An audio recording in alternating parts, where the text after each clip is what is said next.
And we are live. All right, let me check YouTube. It'll take a minute to kick in. And we're live. Everything's streaming. Everything looks good. And we should be solid here. Let's see, give it a minute. Some people will see it. We already got Ahmed Ali popped in here. Glad to see you in, Ahmed. Thanks for joining. We've got a great special guest on with us tonight, Bob Moneybags. So we're just going to go through some of the technical, make sure everything is streaming fine. Let a few other people pop in, and then we're going to start talking. We might even start talking about Game of Thrones. I've never seen it before, but maybe it's the appropriate thing to talk about. I don't know. Apparently, a lot of people were watching it tonight. It was the last episode. Yeah, a lot of people were watching it. A lot of my friends kind of ignored me for the past hour because this is like their life, I guess. Game of Thrones. I've never really seen it either, so don't feel Right. alone. But I'm one of the only people that I know that hasn't seen it, Right. apparently. That's funny. So we've got Moneybags. We've got XRP Carolina, Damian Black. This is awesome. Got a bunch of people planning on. Ahmed Ali said he's never watched it and he's never planning on it. That's pretty funny. All right, hang on a second. Yeah, I just want to say thanks for having me on your stream, Jeff. I appreciate it, man. And I do. Oh, I was just gonna say, and I do want to give Crypto Eddie a shout out for. I don't know if you guys can see this. She got me Japanese Kit Kats, and they are very delicious, by the way. Nice. That's awesome. That's awesome. I always it's interesting too. What flavor are those? Those are raspberry flavor, and they're very. I don't know whether I really like them or I don't know how I feel about them, but they're not bad. Okay. They're interesting. All right. That's it. Yeah, they are interesting. The Japanese candies are so different. They love different flavors and they don't hold back either. When you look at between their candies and the soda that they have. Oh, absolutely not. I mean, like, I was told they have like chai tea flavor and like dozens of other flavors of Kit Kats, which I don't know why they don't do that here because I would buy them all the time. Yeah, that would be pretty cool, wouldn't it? But I believe if there's some of the, I'm not 100% sure, but if you go into some of the Asian grocery stores, you can get a lot of the different sodas that they have. So I know they have different candies. They have the sugar sticks and whatnot. So let's see. XRP Okay. Carolina said there's still 20 minutes left of Game of Thrones. So Oh God. So we have some people absent, is what you're saying, because like yep. Chip, I know Chip's glued to the screen Yes, right he is. now. Yeah. So he won't be on. And then I gotta believe everybody that's talking about or watching Game of Thrones wants to talk about Game of Thrones afterwards. Right.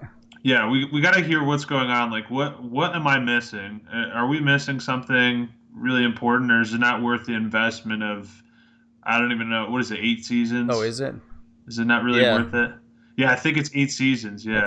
It's too much to go back and watch now. I don't know. There's actually some shows that are worth it. I kind of like the genre, but I don't know if I'm gonna sit and watch. I don't know. Undecided.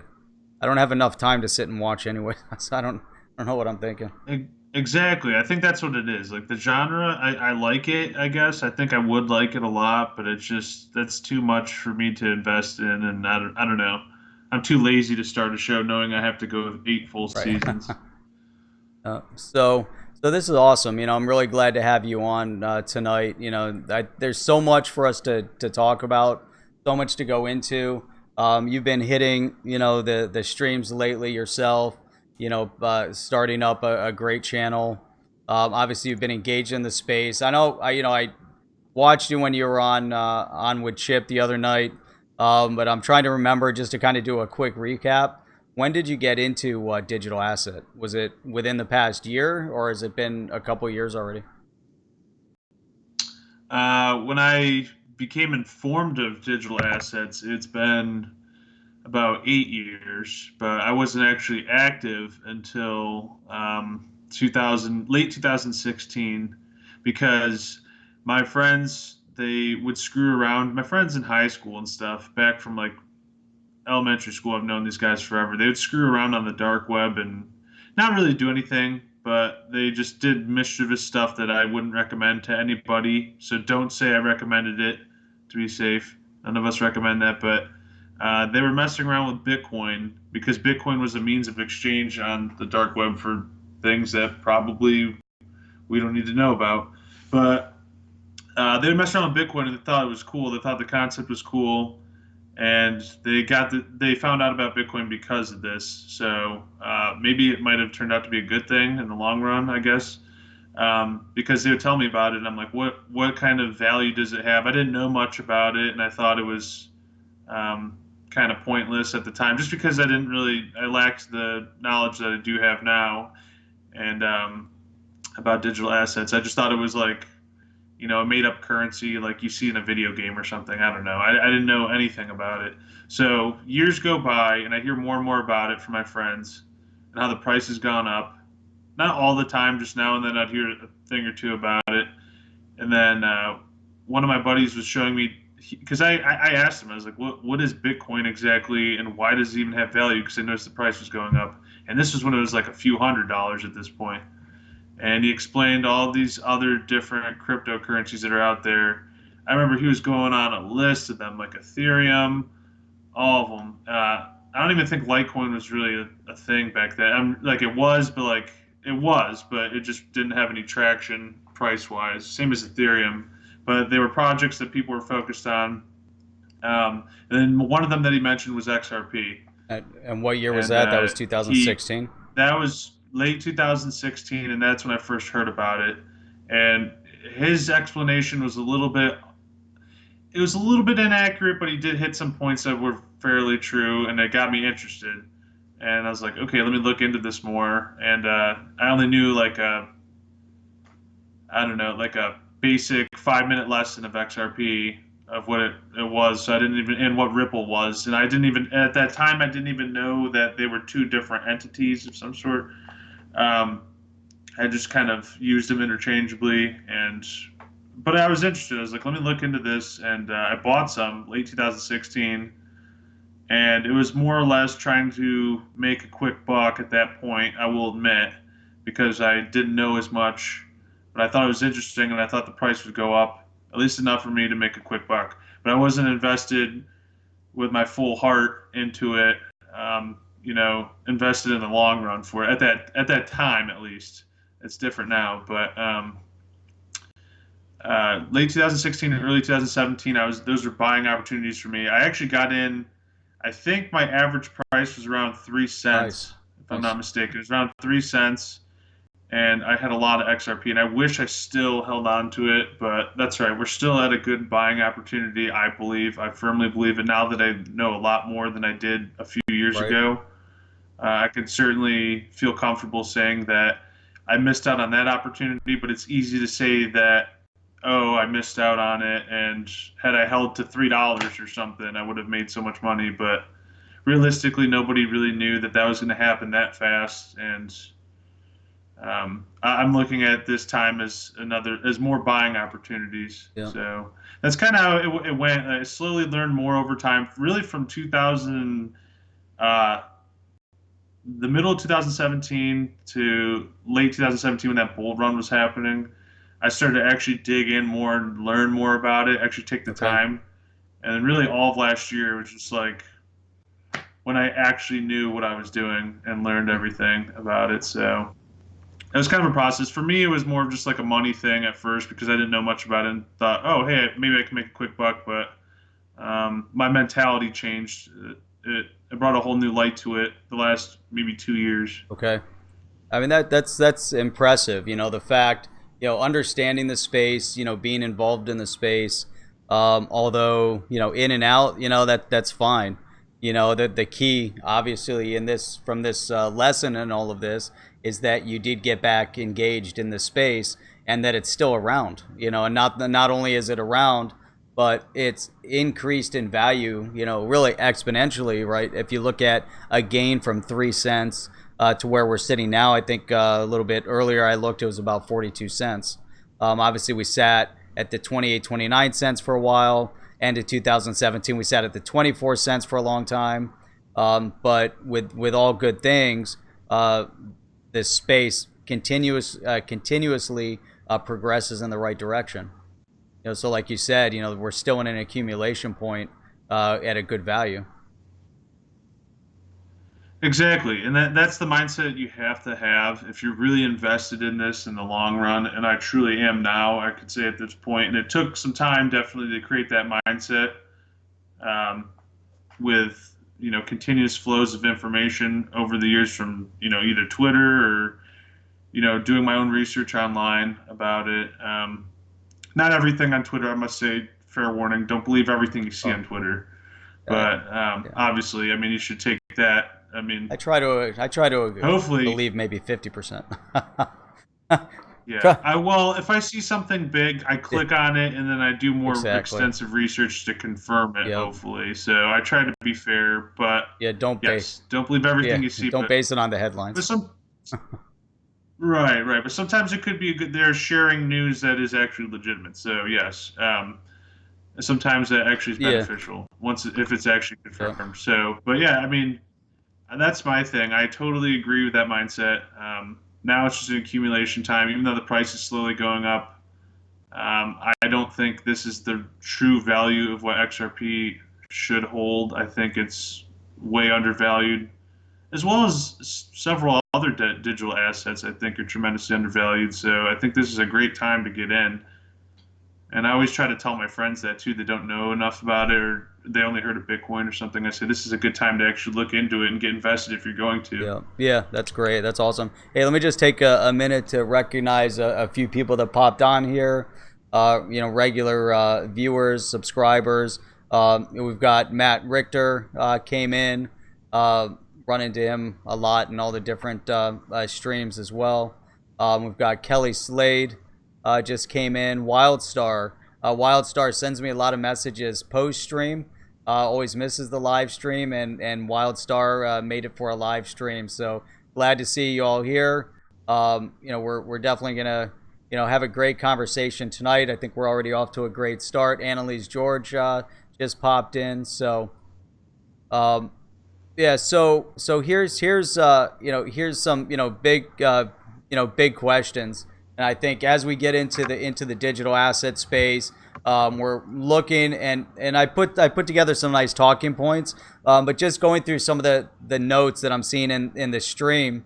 Kelly Slade mentioned looking at Litecoin at 4 cents. Who mentioned Bitcoin at 300?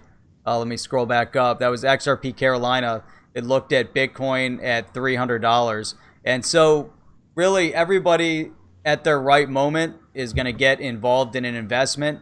If you're not prepared to invest, you're not going to do it. We can always look back in hindsight and say we wished we would have, or we could, learn from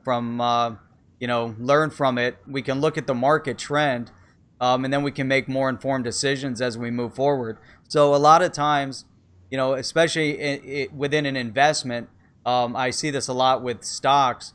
You don't always want to be at the bottom because you don't know where the bottom is necessarily. And you don't want to always get out right at the very, very top because you don't necessarily know where the very, very top is going to be if you're trading. From a day trading perspective, you're going to find your sweet spot. You're going to go into it with a strategy, a plan. You know where your buy-in point is, and you already have a predestined sell-off point. And that's it, based on technicals. And when you're going into a long-term hold position, I think, you're not going into a long-term hold for a short-term gain. So whether you got in at 4 cents or at 20 cents or at 30 cents or at 40 cents, obviously, if you get in at those smaller numbers, you're going to have a lot more. You'll make a lot, you could have that potential of making more in the long run. But like you said, nobody really knew at that point the direction it was going in. So everybody's going to invest based on their risk tolerance level. Now getting in at this point, your risk tolerance is going to be a little bit tapered because we've already seen Ripple, as a company, make some big strides with RippleNet, with the software solution, with the rollout and activation of XRapid not that long ago, and we're beginning to see the pickup of the utility of XRP with Coil, with the XRP Tipbot, and many others that will start coming into this space. So risk tolerance then, shrinks down a little bit, which really, again, if you're looking long-term strategy, there's still a lot of room for this space to grow, whether it's Bitcoin, Litecoin, Ethereum, XRP, whatever it might be. In my opinion, I see a lot more growth potential. Oh yeah, absolutely. And this is like I try to explain it like this to people. Somebody explained it to me. I wish I could word it like they did because they were much more articulate about it. But um, they explained it like laying out a foundation of a home. So that's probably the most methodical part of your building process, and you want to make sure everything's structurally sound and can maintain everything above it. And I think we're in that period of time now where we're starting to work above the foundation. And I think that's the longest part of the process, trying to make sure you have a strong foundation, you have a strong support, you have a strong use case. There's more use cases being created off of that, just like you said, XRP Tipbot, Coil now, and that's going to actually help develop it and make it grow even further than what was even originally intended. So it's a long process, guys. For a few years for things to happen like this is very fast, actually, especially in the tech world. So I'm just being patient. I'm seeing it happen in front of me, all this wonderful change. Um, and I can't even imagine what will happen 2 years from now because 2 years ago, I could not envision already what has happened these past 2 years. I wouldn't even have guessed that half of the stuff that has happened. So, I mean, all I'm saying is be patient. It's very evident that it's structurally sound, the investment, and it's going to take time. There's going to be volatility in your investment too. Don't be scared by certain prices. Like this past little spike in the prices, it went up to like 48 cents or something. I didn't even think about selling it at all. And that's my personal opinion, but you do what you want to do. If you want to day trade, do whatever. I'm not going to tell you what's right and wrong. You might make more than me with doing it, but I'm more focused on the long-term goal. Yeah, that's so important. I know many others. With myself, when I first got into the space and started seeing the movements, and you see a speculative market. It's almost like a penny stock, where there's going to be manipulation. You can buy, you can acquire more. You can make a little bit more as a short-term flip, but it's super risky because you don't know who's manipulating a penny stock.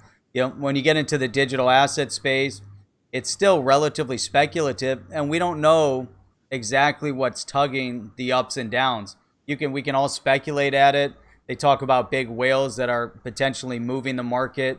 There's external news influences that are moving the market. The market overall, if we look at the past couple of years, is continuously trending up. Obviously, if we look back a year ago at its highs, we're obviously not, close yet to where the highs were, but we're not far off. If we and the highs are really in this tiny little narrow focus bubble, where we had a big spike, and overall the market was growing relatively healthily or healthy. We saw healthy growth, I should say.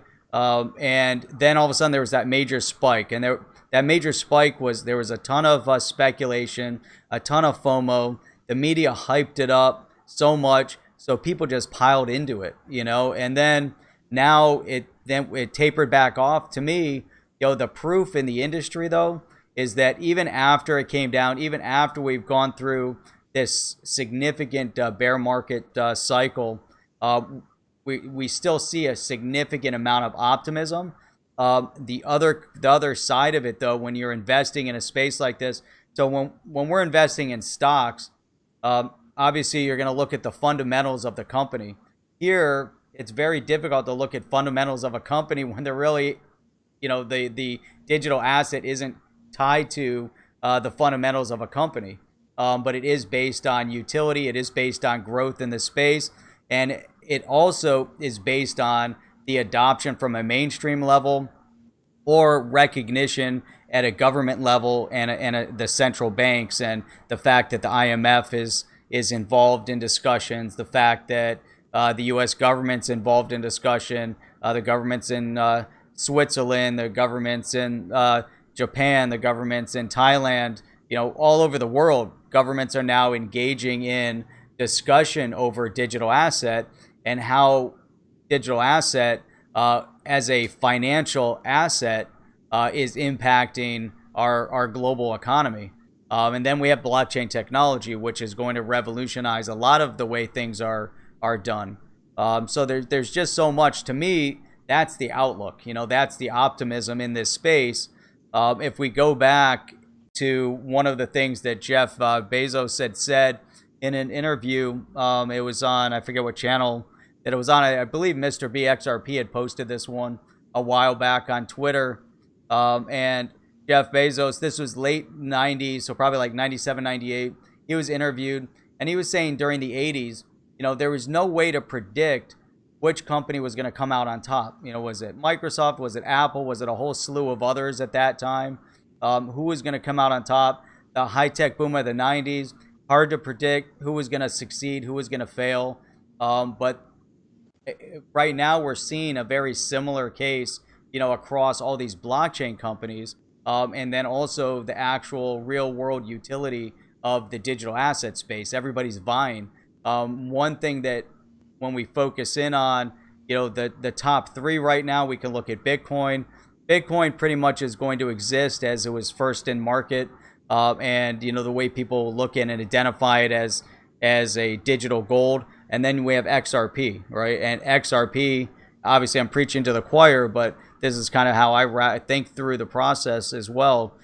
I look at the overall potential that is XRP in terms of the technology, in terms of what that digital asset is for the digital asset space at large, and then what Ripple is accomplishing in the cross-border payment space.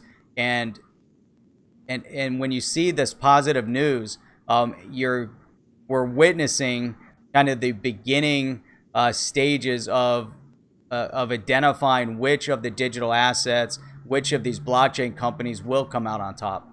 It's almost like with Ripple, we're seeing Microsoft coming to the top and solidifying their position back, what they did back in the 80s. We're seeing the same thing with Ripple in the payment space, although there's a lot of competition. And then with the digital asset battles, obviously XRP and Bitcoin and some of the others are going to remain. That's my perspective. And that's where I'm seeing this major growth, and that's where my optimism comes from. Oh, I 100% agree. And I think one of your points you made up with adoption, my question for you, just because I want your input on this. This isn't me trying to create any kind of FUD in any way by any means. I'm just curious. I like to be open to new ideas. But do you think major corporations that are trying to get their hands in the pot of crypto by any means, do you think that could kind of obscure the overall goal of a lot of these companies? Like, what I mean by that is like Facebook coin or JP Morgan coin, or next thing you know, there's going to be freaking McDonald's coin for all I know. And I think because a lot of companies, they don't want to be users, they want to be creators, they want to be innovators, they want to be the ones that are putting out the product. So do you think that eventually within the next few years could kind of obscure some of the long-term goals? Do you get what I'm asking? Is that kind of a dumb question? So let me see if I can rephrase that. So the major corporations like Facebook or a JP Morgan with JPM are, what they're trying to accomplish, are you saying, is it going to take away from what XRP could potentially mean in the marketplace? Well, XRP XRP, sure, but just a lot of these that have actual use case that could be very beneficial. Okay. Yeah, but XRP especially, yes. Not necessarily just excluding. Okay. No, all right. But yes. Okay. All right. Yeah. So that's interesting. That's really interesting. Before we go into that, let me just acknowledge a few people that popped in, and I actually have an article that I think we can pull up some detail on regarding Facebook. So, and I think that'd be a good point to to look at. Hey, anybody joining in now? If you guys haven't subscribed yet, definitely subscribe to the channel. Give a thumbs up. Make sure you subscribe to Bob Moneybags' channel as well. That's easy to do. You just, if you're on your phone, you can just, I think you click and then you can say go to channel and join. If you're on the computer, I think it's a matter of just you can do the same thing. You can highlight and go over. You can also, if you want to put your the link to your channel in the stream.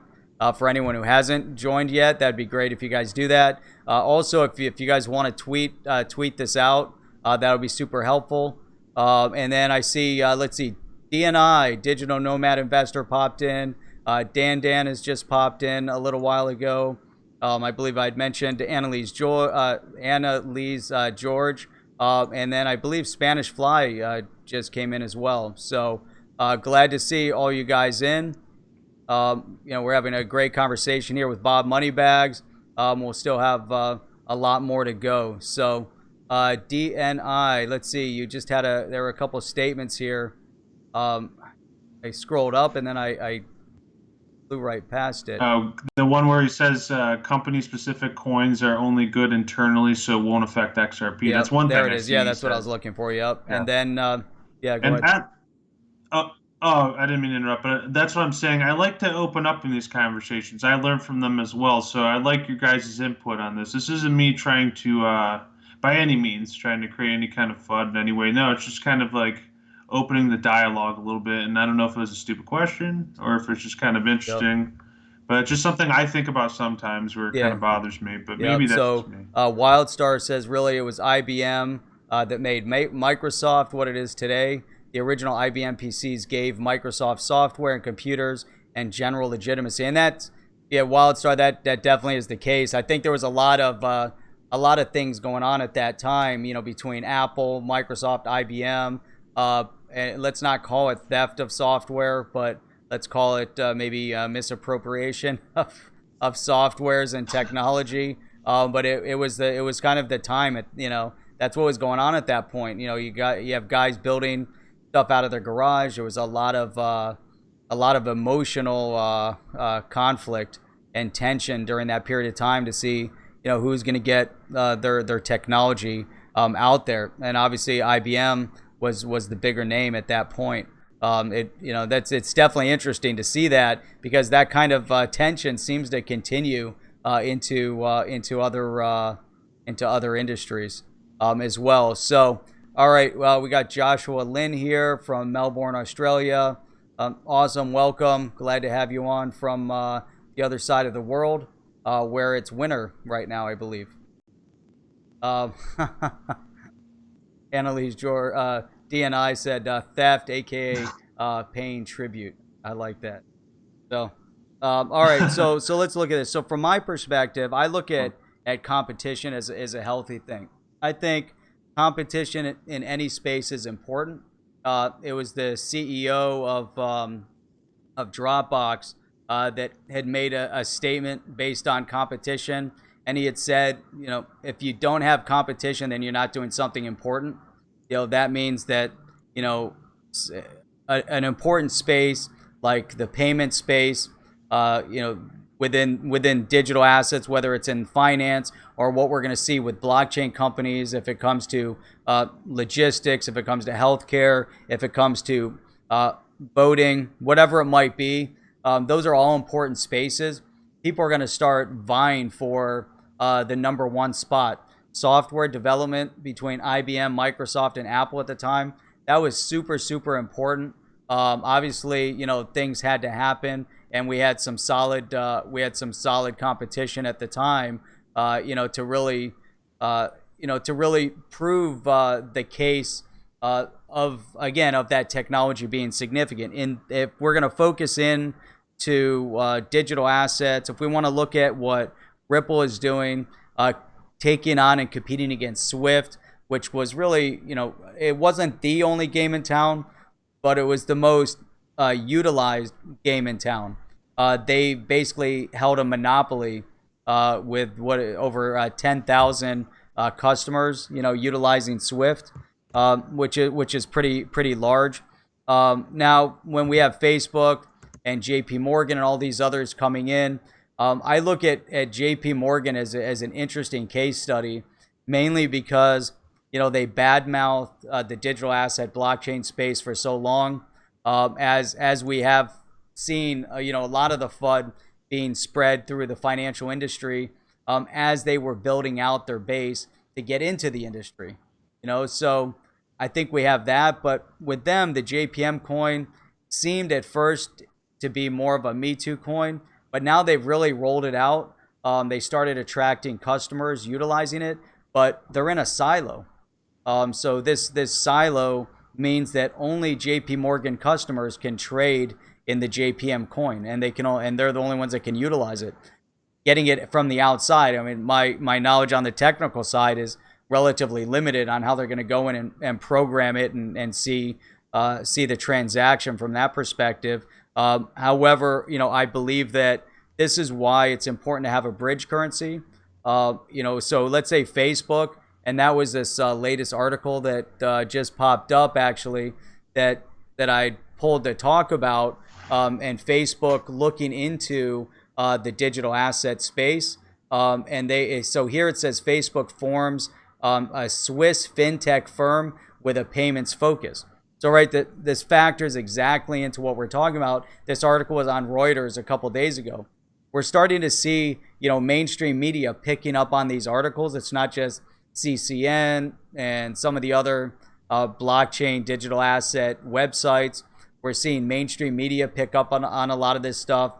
Just in the snippet in the beginning, it says Facebook has set up a new financial technology company in Switzerland, focusing on blockchain and payments, as well as data analytics and investing. Geneva's commercial register shows.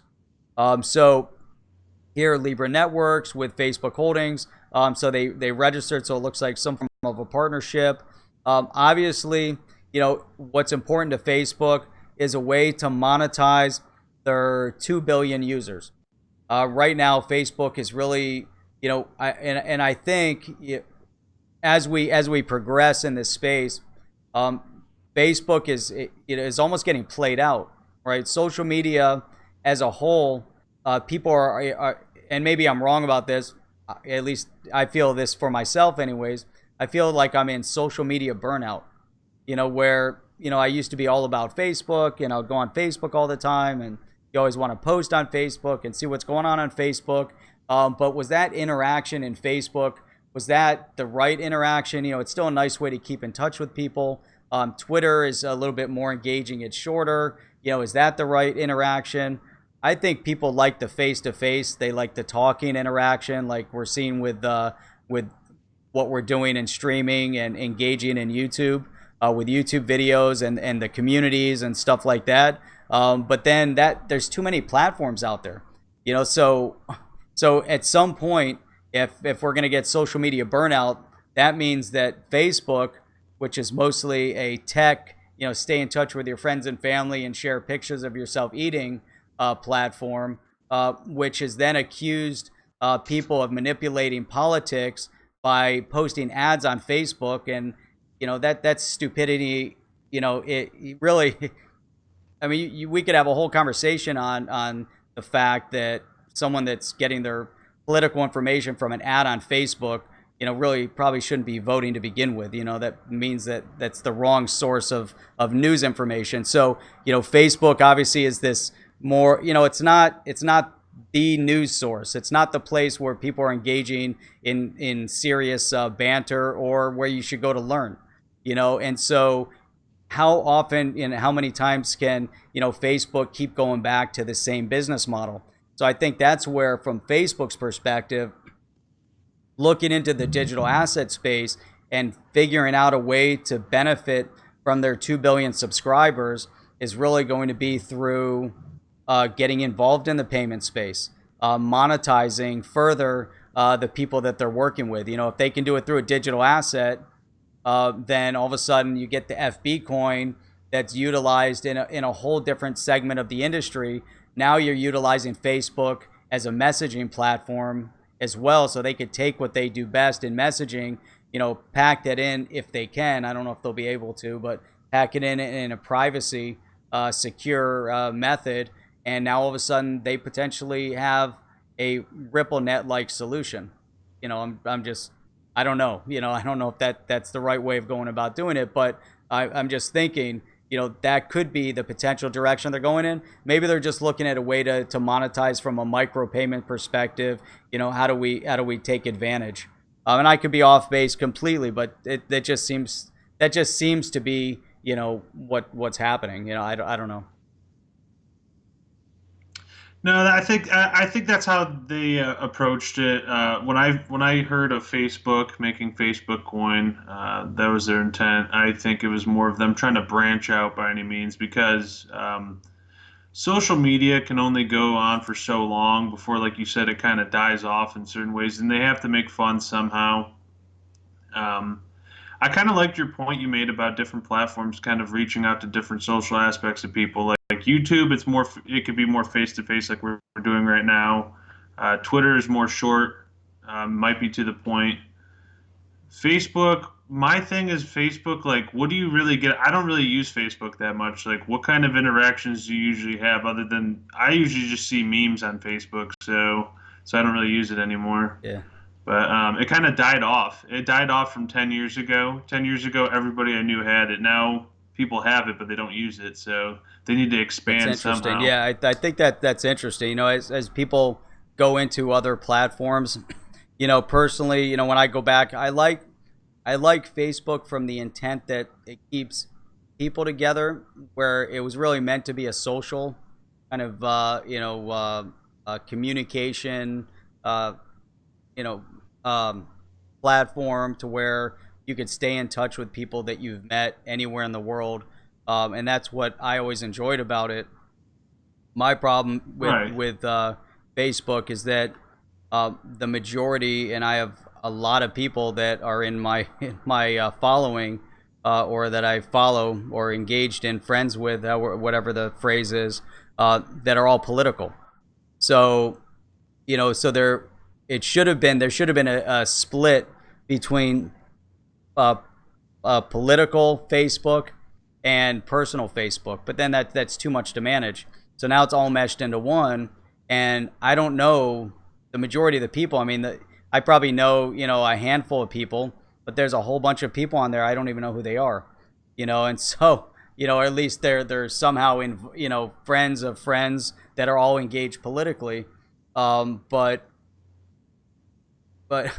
yeah, I'm not even sure where I was going with that. But yeah, with Facebook, when you go back to the beginning, you know, being able to reach out to people that you knew in high school, being able to keep in touch with family, and go on and see a spot where people are posting stuff and updating, and you feel like you're engaged with people that you've known from eons ago, and maybe you don't talk, maybe you don't write, maybe you don't visit. But like, oh my God, that's awesome. You know, I just caught up with everybody I went to high school with that I never talked to anymore.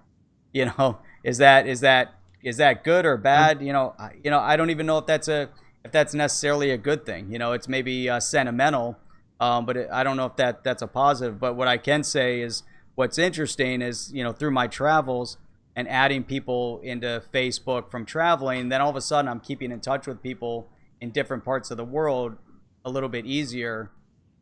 You know, but that also falls off. So yeah, I don't know. You know, I'm just in social media burnout, I I think guess, with it's that good to. platform. I, I think it's good to link with people that you either haven't seen in a long time, like especially my dad's generation. There's people that he hasn't seen in, oh God, maybe 40 plus years because of high school, and he comes across them on Facebook, and they rekindle old Right. memories and stuff, and things like that is it's very touching. It's cool to see that, because I can only imagine having those memories and you go, oh my God, they're right there and you can link with them. And I think that's very authentic and that's pretty cool. And I think that's why some of the old timers, like who was it, the Having Show, said old ones use Facebook. That's true. My dad is on Facebook all the time, and it drives me nuts. I Huh. gotta yell at him, but yeah, he loves it because it kind of rekindles these memories. But then I get like a lot of people around my age, they might use Facebook, but they don't really use it a lot. Not like they did years ago, like 5, 10 years ago. I think it's phased out and it's a different age group it's targeted towards now. So, and I don't know, maybe it's gotten worse, better. I'm no social media expert, but I know it's definitely changed, and they need to kind of change their business motto somewhat, and digital assets could be the way. So I don't know. Maybe that was their way of trying to refresh. I think they need to stay relevant as well. They want to make sure that they capture market share again, and so I think it's definitely a financial decision. This is definitely the way things are Yeah, moving, so they want to make sure that they're going to stay relevant. That definitely has a major part of it. But look at this. This was Edward, who just logged in a little while ago. He said he was adopted and found his mom on Facebook. So it's a nice like research that's awesome. platform. Yeah, Kelly says, I yeah, use it to that's keep in awesome. touch with my community in Costa Rica. Yeah, things like that are very touching, and I love that stuff. I love seeing things like that, but yeah, there's some dark sides of Facebook I've come across, and that's why I don't even use Yeah. it anymore. There's political issues. Trust me, I see my family post stuff, and I'm a political Uh, science major, and Jeff and I were talking about it a little bit before the stream, but because we both can relate, we have similar majors, but I don't really discuss politics with my family, and it really frustrates me seeing some people I'm close to. They not necessarily their opinion, it's just how they express it openly in a public forum like that, and that's why I kind of phased out of Facebook. I'm like, yeah, that's too much yeah. for me. I don't want to deal with that. Yeah, and it's I used to engage a lot. I'd see someone post something on Facebook, and I felt compelled to answer it, and I would be sitting there, and Right. and then a friend of mine put up a meme at one point. It was a guy sitting there, and his wife was saying, something about, what are you doing? He goes, I'll be there in a minute. Somebody's wrong on Facebook, and he's sitting there typing away, and I'm like, but that it's so unimportant, to try to convince somebody of something on Facebook, and you're never going to convince them, especially not through text like that. So another good friend of mine who's on Facebook a lot, he'll bring up topics, but then he's reaching out and they pick a meeting place, and he gets a bunch of people. He said, we're not going to talk politics on Facebook, but if you guys want to get together and do it face to face and come with differing opinions, we're meeting at this coffee shop or whatever, and we're gonna sit here on Sunday morning, and we're gonna talk about this topic. And that's kind of cool, because that's the human interaction Yeah. point, where I believe that's missing. We need that human interaction part of it. Facebook has its dark side, like you mentioned, and one of the dark sides that I just saw recently, when I was out doing the a run, you know, with a buddy of mine, and I took a picture. I said, I'm gonna post this up, and so I posted it, but I didn't share it with him. I didn't say he was the one running with me, and yet Facebook immediately identified him in the picture and said that that I was with him in that photo. And to me, that is a little creepy. That now they're using facial recognition Yeah. to identify the people that are in the picture with you, without you wanting it. So I posted it. I hit send, and it immediately said I was with him. So I think there's definitely something wrong with that. I just don't like that. That's a little uncomforting to hear, honestly. I don't know how I feel about that. The other thing about Facebook is like people. Maybe it's just me. Maybe this is just me being simple-minded here, but people freaked out about Facebook selling their information to advertisers and stuff. But like, I mean, so many businesses do that with All your the time. information. I was not Yep. surprised. Was I disappointed? Yeah, but did I act shocked? Absolutely not. Some people were appalled and they're like, "God, this is a disgrace." And it's like, But the thing is, do you know what you signed up exactly, yeah. for? Read the fine print, and it's a free platform. What do you expect? How do you Yeah. think they make their money? They make their money, by selling your information and selling ad on their app and their site. That reminds me of Robinhood. You know what Yeah. Robinhood is, right? Yep. That Oh app. yeah. Yeah. So my friends use it, and I mean, it is free and it's pretty convenient if you want a small amount of money to trade with. Um, but they sell your information. They sell your information, especially your buying information, like all of your recent transactions and stuff. I looked it up and I'm like, okay, let's see what they sell because they clearly sell some sort of information from you. But they sell your transaction history to large institutional investors, I believe, and they read like transaction reports and study trading patterns. That's what it is. So they sell to these people with a large sum of money that pay them in bulk for all these people's trading histories, and they study the trading patterns of people so they can trade off of that history. So they're selling your information, your trading information, which is creating a disadvantage, maybe a slight disadvantage nonetheless, because you never know, but it's still creating more of a disadvantage to you as the retail investor. And I just think that's kind of sleazy, but that's just the business motto nowadays, a lot of things online. Yeah. Yeah. So I just thought that's another interesting one too that my friends brag about, which it is convenient. It's a convenient app. I've used it Yeah. sometimes, but Yeah, no, I still. like using Robinhood, and they do make money from that. They make money from the percentage difference in their, I don't know, on the margin accounts or Yeah, wherever yeah. they hold the money, and they whatever, there's a whole explanation if you go Whole on. list of Yeah, things. they explain how they make their money. They do have a paid part of it, so it's so minimal. It's like $6 a month, $5 a month, and now they're expanding into research. They have a gold platform. So I had subscribed to their gold platform, and you pay the $6 a month. You get immediately movement of money. So as soon as you transfer money over, it's available for trading, which made a big difference. But having free trades, it gives you some perspective as well that the other financial institutions are making a significant amount of money when they charge you for every trade.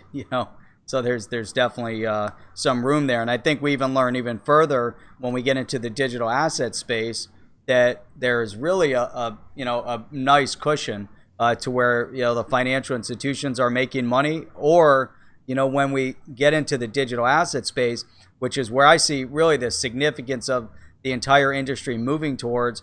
And there's so much potential out there. That's why I'm not worried about competition. Going back to that topic, whether it's a Facebook or a JP Mm, Morgan or Swift trying to roll something out, I don't really care.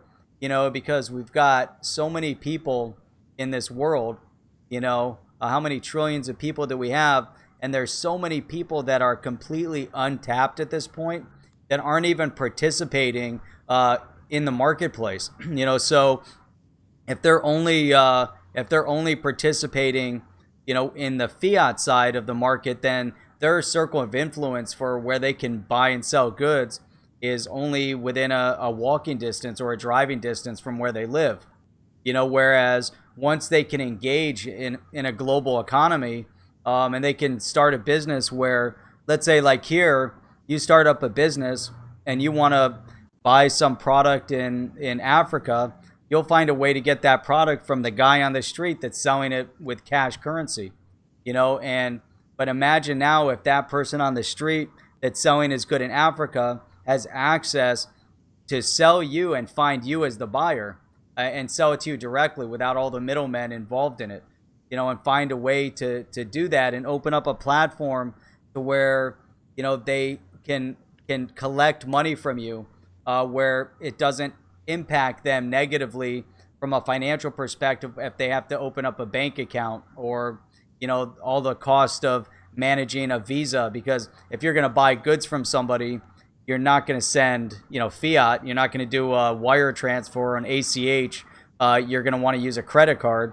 But let's say you're using a credit card that's going through digital asset space and they're taking digital asset, or maybe you're transferring digital asset. It gives them a lot more flexibility. And when we talk about a level playing field, there's so many people in the world that can benefit from a level playing field. Doesn't mean that everybody has to be equal, because that's bullshit.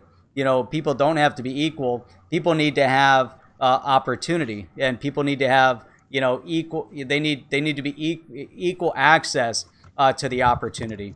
And so by giving somebody in Africa or somebody in Asia or somebody in South America equal access to the opportunity to engage in global trade, global business, and it doesn't have to be on the world stage. It could be within their own country, but it can go outside of the borders of just driving distance and walking distance. That's where we're gonna see, just it's a revolution, and it's so significant, it's so amazing, and this is what the digital asset world is bringing, and that's why, again, I'm not worried about competition, because there's so much room to grow that one company.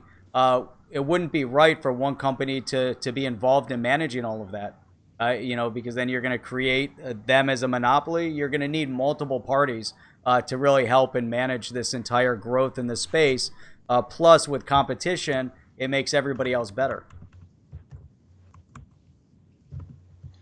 Yeah, I think that's a good way to put it. That kind of helps reassure me a little bit, because I don't know. There was just a part of me that every time I see these major companies kind of taking a dive into to digital assets, there's just a bitter part of me. Maybe that's just me being bitter. I think of some negative aspects that can come from it, that it could, um, kind of saturate, maybe not saturate the market because it's an internal use case, but more or less kind of flood out the noise of other projects that are actually trying to adopt real world use cases that are beneficial, and people won't really know about it.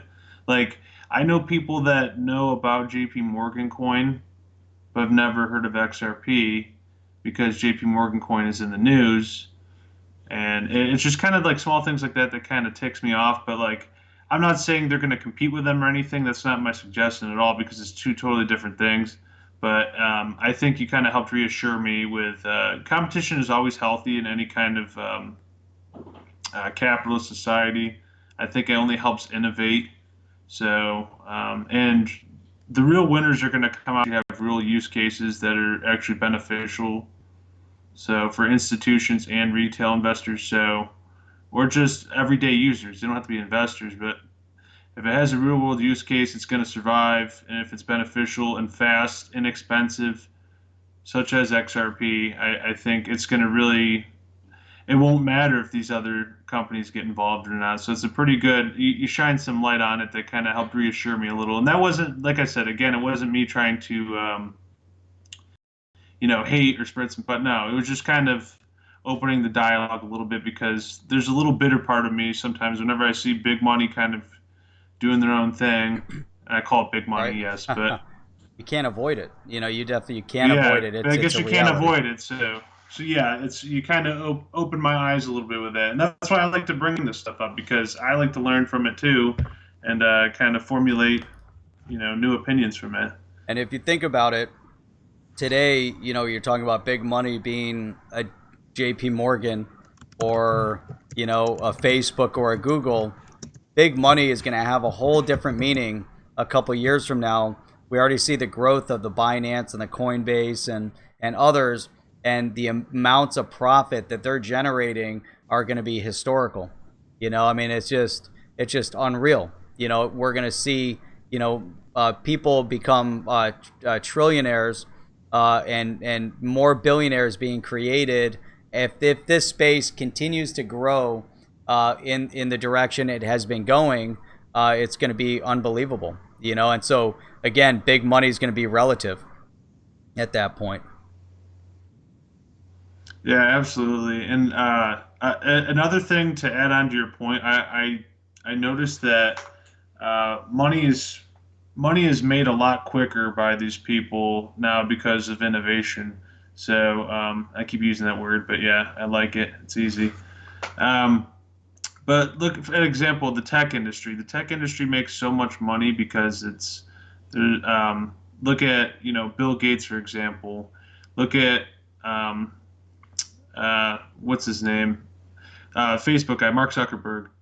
I almost just called him Zuck and forgot his first name. But they make so much money so fast because they're creating new, inexpensive ways, easily accessible ways to promote their product and sell something, which is like ads, ad revenue. That's so easy and simple. And then now, maybe 5 years from now, there'll be another way to make more money even Yeah. faster. So I think it's an ever evolving thing that's going to continue to grow and make more money. And I think blockchain technology is just that one step. I think that's something that's going to create a lot, like you said, a lot. There's going to be trillionaires in our lifetime, Hmm. I think. Yeah. So here's a interesting question. It goes back to what you're studying. What's your primary Hmm. focus? What are you currently?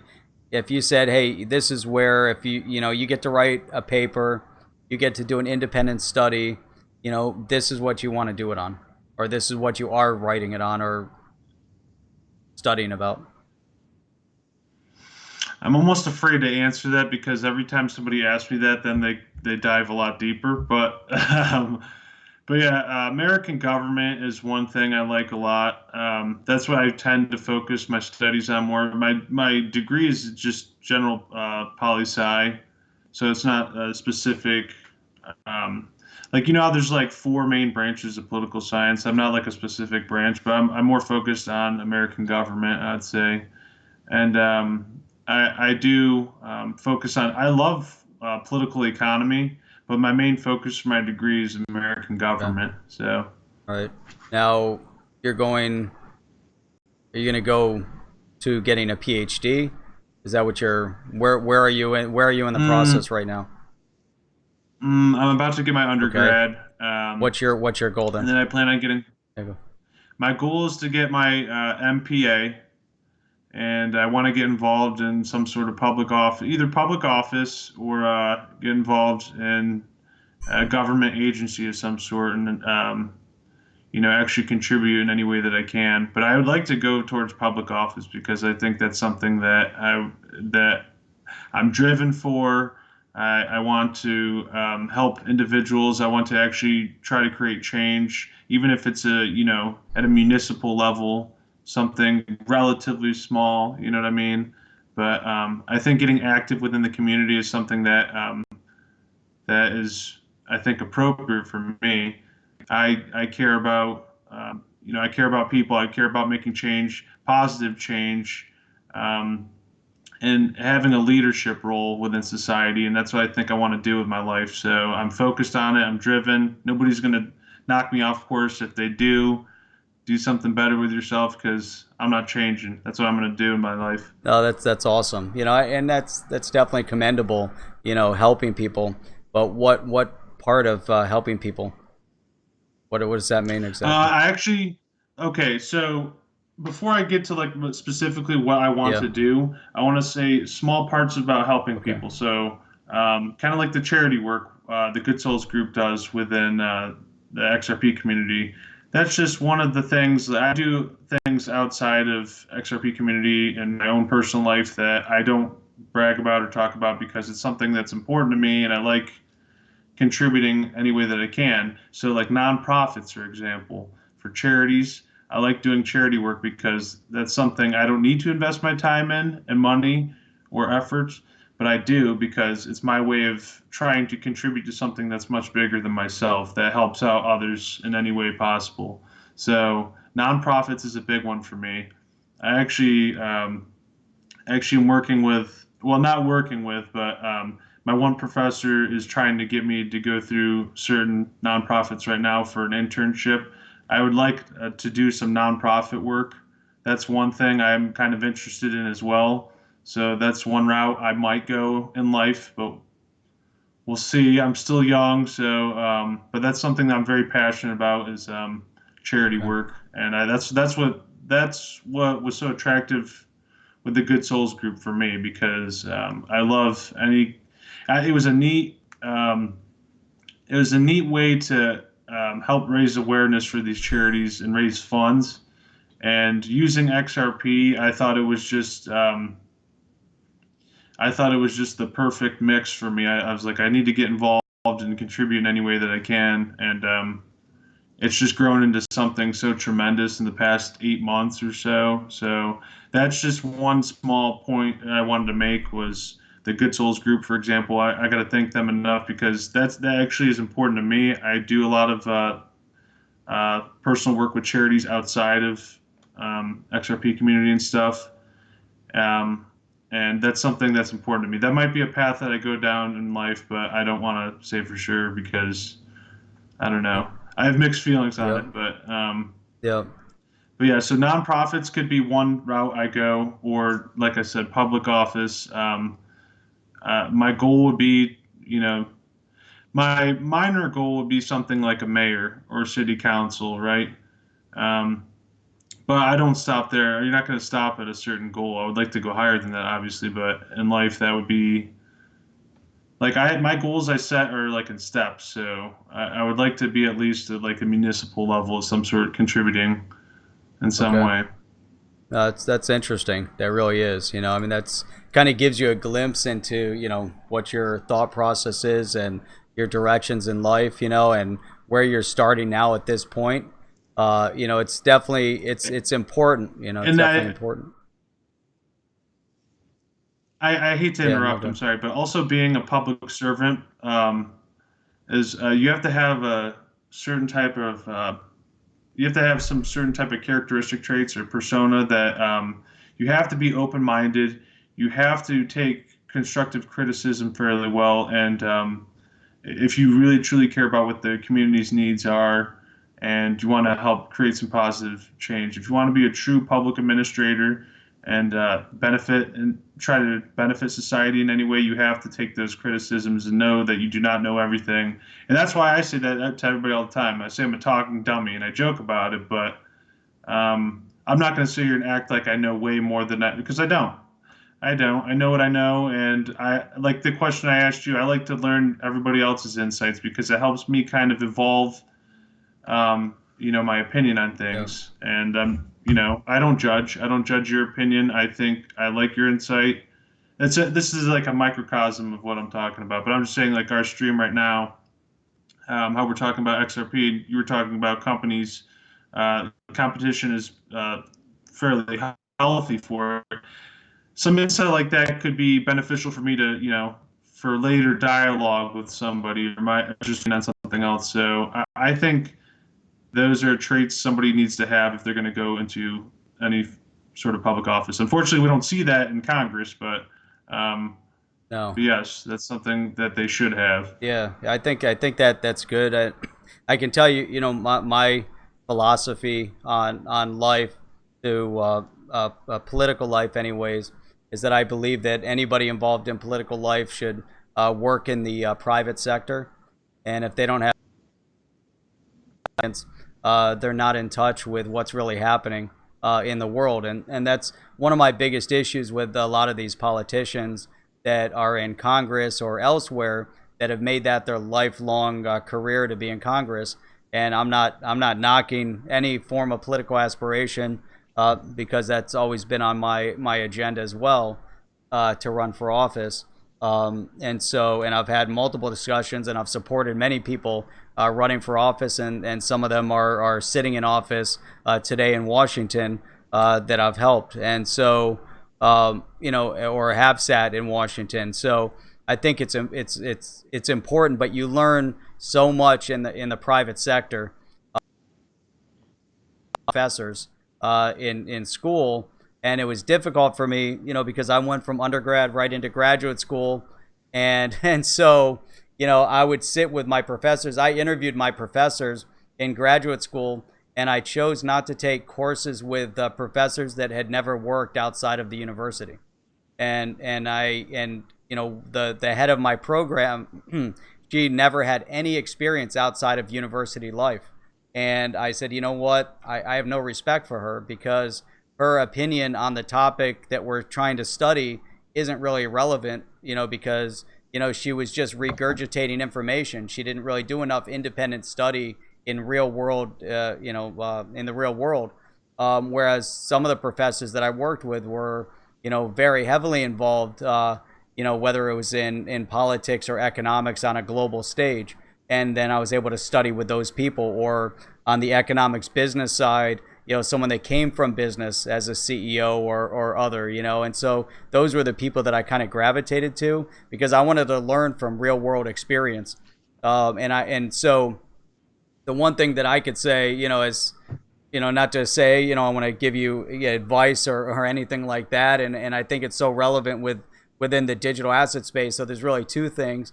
One is to really, as you're, stretching and learning and looking for a path, is to really, focus in on getting experience from multiple different sources. And you already are, based on what you told me, where you're working now, which is awesome. I think it's amazing experience to do what you're doing.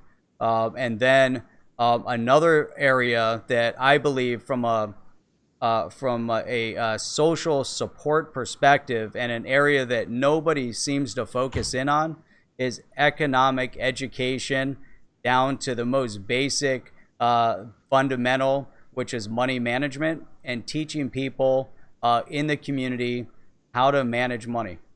Nobody does it. There's no outreach for it.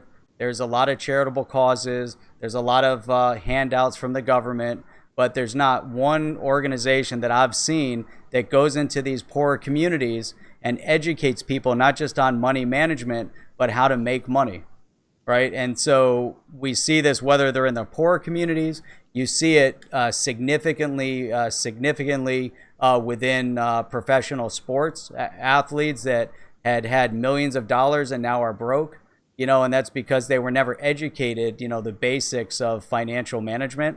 And so I think we have an opportunity right now with the digital asset space, everything that we talked about, from a global perspective, giving people opportunities. It's amazing what we can educate people on today. And people within the communities that prior to, thought, oh, it's only the big companies, that, there's no way I could ever own stock. There's never any way I could, make more money. There's no way I could ever save money. Obviously, it's very difficult when you don't have money to try to save money. But even, the smallest increments, because a lot of these people always find ways. And I think this was brought up on one of Rob Cash's videos and conversations regarding lottery tickets and all of that. Somehow people in the poorer communities, they are actually, there's an imbalance on how much money people in the poorer communities spend on lottery tickets versus as an overall percentage of income versus other areas within our socioeconomic, mix in the country. That is, to me, the most amazing outreach program that anybody could ever have. What are your thoughts on that?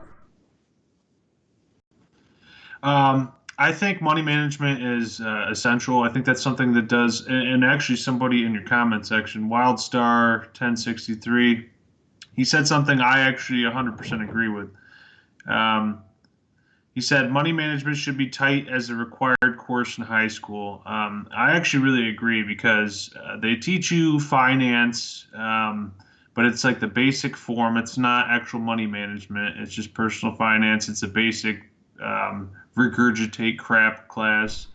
I think some of these courses need to be taught in high school at a younger level, so they create this mindset when they go into the real world. Because I have plenty of friends. I thought when I came out of high school, I thought it was common sense, and I came across a lot of people that, to say it kindly, they misappropriated their student loans, meaning they kind of spent their student loans on stuff they didn't need, which then created more interest and thus putting them even further in debt. And I'm sitting there thinking, like, why would you, like, it took me longer to go through school because I worked and paid off my classes in cash. Oh, that's awesome. So I wanted to get rid of as much debt as I possibly could. And I have taken out some loans, but it's very minor compared to what the average student loan debt is. And it's things like that, like people don't realize because they have immediate access to it. It's instant gratuity, instant gratification. Sorry, it's been a long day, but I think it's more like, okay, we have access to these funds. Let me go buy some AirPods, and I'm going to make fun of Steven Chip because he's fine Right. financially, but he loves his Apple He products. does. But no, a lot of kids at my college campus that can't afford anything. They have AirPods that are $150. It drives me nuts. I'm like, how many of you spent, the taxpayers' money on those AirPods, and then you just That's created it. more debt for yourself? Small things like that they should teach in Yeah. class, and it drives me nuts. You think it's common sense, but unfortunately, um, there's a lack of education. There's a lack of knowledge on it, and people go into, especially these poor areas, that they just think of a way out, an easy way out, because they're struggling financially. They're struggling to get by paycheck to paycheck. They're looking for an out any way that they can get. So once they run into that money, they don't know how to manage it because now they're going to try to live life the way they never even thought they could. So, but the reality is, you can live that life somewhat, but over a long period of time, if you invest wisely and place your funds in the appropriate areas, make wise decisions, maybe later on in life, then you can live kind of Yeah. like Yeah. that. So, um, yeah, I think I totally agree. It's something that's very essential that needs to be driven within these communities, and it's not.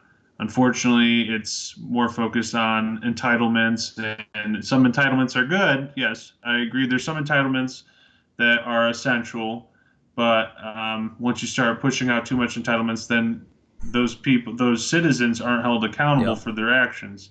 And quite frankly, you need to be held accountable sometimes for your actions, especially when it comes to your money. You're responsible if it's a lack of judgment on Right. your part, at least. Not that you're not making enough or something. No, I'm just saying if it's poor judgment on your part, then we need to educate them and you know kind of pass the buck Yep, down a I, little I bit. agree with that. Yeah, that's definitely a great statement. And as I go through this, T1, welcome to the chat. If you haven't been here before, please subscribe. I just wanted to go up. I was really liking some of these, and Alex Yeats running out to the In-N-Out Burger to go get some food. Ooh, in Good and luck out. with that. Gaming crypto. I tell people in the lottery line, they should bet on crypto, and that's true. And then I saw another one here. Wildstar said the lottery is a voluntary tax on the poor. So there's a lot going on here. Yeah, I like the fact that you brought up Wildstar. That we should see money management in high school. They really don't teach enough of anything and real world experience in high school, and it's exactly the opposite. Unfortunately, we see a devolving of the education system to where there's misinformation being taught with revisionist history. They're making it based on what they want history to look like, not based on what history really is, or really was. And obviously, the victor writes the history, and that's how it goes. But you can analyze that, and you can look at the reality. We have enough information nowadays where we can go back and understand history, and it's unfortunate, at the high school level. We need to have more observation, more focus on what's being taught to the kids. It's really it's critical. It's so important, from every level. I'm kind of going back up here. I'm trying to find a comment that had flown by, and I'm trying to see if it's here. Maybe I'm going back too high here in the stream. Anyhow, all right. So it's gone now. I can't find. It was something specific. All right. Let's see here.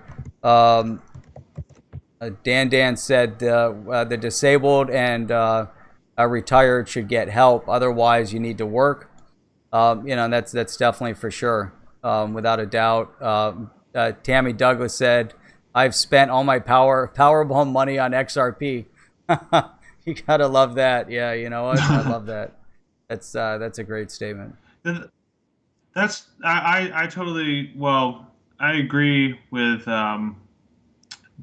I mean, if you don't have enough people, I mean, you look at some of these population pyramids of some of these developing countries, and they look totally different from developed countries. The people that are participating in the workforce, and I think in order to fund a lot of these entitlements or programs that the government provides, a lot of these incentives, you have to have more people contributing.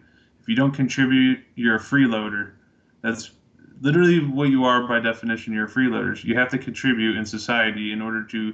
Now, like he said, if you're in that unfortunate circumstance where you're disabled, you can't help yourself, or you're retired, you've earned those entitlements. And there's certain things like Medicaid, Medicare. There's certain things you can go on and argue back and forth on. But I'm saying there's certain basic entitlements that are essential within a society that I think are beneficial. But if you start pushing them too much, then you start watering it down, and there's not enough people to contribute to fund those entitlements, and then you're going to create an issue. Yeah, no, that's great. That's exactly the case, 100%. And you know, definitely as you go down that path, then we can look at examples all around the world of what happens when you have an imbalance of these supposed social programs that don't work when you can't pay for it. And if you have able-bodied people that could definitely be put into the workforce. So that's great, man. We're coming up here on an hour 20. I can't believe the time flew by so much. Is there anything specific? I had a bunch of other things I wanted to talk about, but this discussion has been absolutely awesome. Is there any other topics or points that you would like to go over before we wrap it up? I think we can maybe do another 10 minutes and round it off at the half hour. Oh yeah. Yeah, that sounds perfect to me. Yeah, I do want to say, because I always try to take the opportunities when I can in any stream that I'm on. And I do thank you again for having me on your stream, Jeff. I really do appreciate it. And thank you all for joining in and watching. It's been a hell of a time. I love this kind of dialogue. It's fun. It's kind of, it's interesting. It's a neat approach to things. I do want to, take a moment to talk about not only XRP Zoo, but Good Souls Group. So XRP Zoo, they're a wonderful group of people. It's a group chat of us, and they do a YouTube channel. I'm one of the zookeepers over there. You should totally check them out if you don't already. At some point, check out XRP Zoo. We just kind of have laid back. It's all a kind of a fun dialogue. Now, and they're just wonderful people. I mean, very open. We don't get offended or anything. We're very, very open-minded about things. So it's just a fun, laid-back community within the community. That's all. And Good Souls Group, they actually just passed over 150,000 XRP raised for the 6 charities or projects that they're raising funds for, which is actually St. Jude, Wondering Where's XRP Tree Project, Crander 71 with his Happy Kids Dirty Hands, which is actually, he's funding a lot of these projects and these tools for the gardening program at his local school district. Big Bucker with Filter of Hope to provide filters, water filters to areas where people don't have access to clean drinking water. One More Home, which is Moncho's raising the funds. That's his name, just at Moncho on Twitter. He's raising funds for One More Home. They 3D print homes for people in areas that don't really have access to a lot of materials for infrastructure and stuff or don't have the funds. They lack the funds. They're in favelas or something. They don't have a proper home. So they 3D print homes for people that are in these poverty-stricken areas. Then COPE, which is Children on the Edge. They focus on educating children in third world countries, areas that are dealing with civil conflict, some civil wars. They deal a lot with refugees as well, refugee children, and taking proper care of them and providing proper education, food, everything for them. They do a lot of different projects. One of them is the Rohingya crisis, which is one I think that's neat as well. So there's a lot of a lot of good charities that you guys have contributed to. It's at 154,883 XRP raised for them. So I just want to say thank you to all of you guys that have contributed.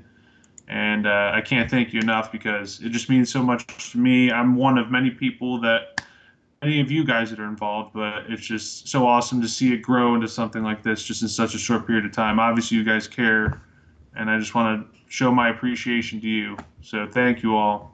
And that's really all I had to say. And that's awesome. I think it's so amazing to see a group, put together, charitable giving and outreach through the digital asset XRP community is fantastic. It's great that you're part of that. I think that's amazing. And each one of those causes are definitely important. There's so many causes out there to help. The one thing that it just always reminds me, especially when you get people together, people want to help other people. That's just, it's part of instinct. It obviously there's bad people, there's selfish people, there's other, but I think overall, right, as a general rule, people want to help other people, and you see it through projects like this. It's outstanding. That you want to be able to give back a little bit, and if whatever little anybody can give to a project like that. I'm learning more and more about this one, as it goes. Chips told me a little bit about it. I definitely want to be, more actively engaged in this as well. And there's actually a charitable organization that I've been supporting with different things, and they do outreach down to Haiti. And really helping, with medical relief and things like that. And that's something that, I've been hoping, and I've been talking to them about to get a fundraiser through XRP going for them as well. There's a lot of things that they need, a lot of things that they can't get. They expect, they look for donations. But, there's so many projects out there, where do you start? It's amazing. We can. That I just wanted to say, I think that's awesome what you're trying to do. You're trying to get another charity involved, and I think it's not just isolated to these 6. I think this is just something that can help grow to, something way larger, getting much more, many more organizations involved. And I think it's a good starting point. It's a good pitch to other organizations to go, hey, listen, this is a way you could raise funds. And you know how hard it was for me? Like, I was trying to get American Cancer Society involved, and I think it's much easier to go, like, maybe a year from now, go like, oh, we've got 500,000, or we have 1 million XRP raised for these charities. So obviously it's a beneficial way to raise funds, and I think that's a much easier pitch to come in with rather than and you can go with the actual, easy use case and accessibility of it and stuff, and how easy it is to use the tip op. But not only can you use that, it's just the growth of it. I think it's something that will help bring other organizations in and, kind of use this. I think it's cool. It's a neat way to raise funds. I think I'm totally on board. I'd love to see more charities get involved. So any way I can help, I will be more than happy to help. The only question is, before I support your charity, you said they send funds to Haiti, they right? don't send the funds. So they actually send. Well, what do they do exactly? I can talk to you about it offline. We can go a little bit more in detail. All right. Yep. This isn't the Clinton Foundation, no. Is it? I'm kidding. Yeah, no, that doesn't. No, but I think that's awesome though. I think getting more people involved is just that's so great. So Jeff, as we're closing in, I do thank you once again for having me on. This was very fun. Yep, it did. Quick. Each one of these goes by quick like this, and definitely love to be on your channel, and keep you growing as well. Absolutely. I definitely look forward to seeing that. Absolutely, and I appreciate it. Thank you. I just want to say, point out here a couple of the comments before we wrap up here. We have Tammy Douglas said, I tend to think we're all in this space and want to help others. My goal is getting my big farm and helping teach others how to take care of themselves. That you can underline that, 10 times, helping other people take care of themselves. That's what it's all about. You don't want to keep giving handouts. It's like that old saying goes, you can, give a man a fish and he'll eat once, or eat, dinner that night, whatever it is. But if you teach a man to fish, he'll eat for a lifetime, and that's it. Teach people how to take care of themselves, the basics of living. You have a big farm, and you can teach people, so many different aspects of life through that, so let's see, we got Extra Hardcore made it on. We've got, let me see here. Annalise said Bob just completed a challenge that raised over 2,000 XRP for St. Jude's. Do you want to talk about that before we go? Yeah. I did 2 challenges. So RTB Dutchy and RTB Dutchy's on Twitter. He's part of the Good Souls group. He does challenges for me every month. The first month, he knows I'm afraid of small aircrafts and flying in them. So he said if they could raise 2,000 XRP for St. Jude, he would pay for the classes and have me fly in a small Cessna over Cleveland. And keep in mind, it was still winter time, basically. It was cold out and windy, so it was not the best conditions to be flying in. But I had to do that the first time. Then just the other day, I actually recorded it on my channel. They raised 2,000 XRP for Good XRP, which is the good. It splits it. It's an auto splitting bot that if you tip to it, it auto splits that tip to all 6 charities. It's created by Nixer and Research cool. Omega. They made this splitter bot. If we raised 2,000 XRP, I had to use a labor simulator on camera and go through, I know it's not exactly the same as, but go through labor pains for 30 minutes on camera. And I did that. Congrats. So, on the baby. Yeah, thank you.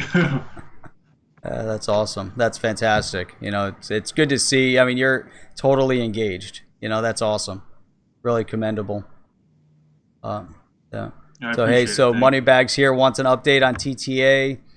No major update yet, but hopefully we'll be able to report back with some info soon. And we got everybody saying great job. With everything.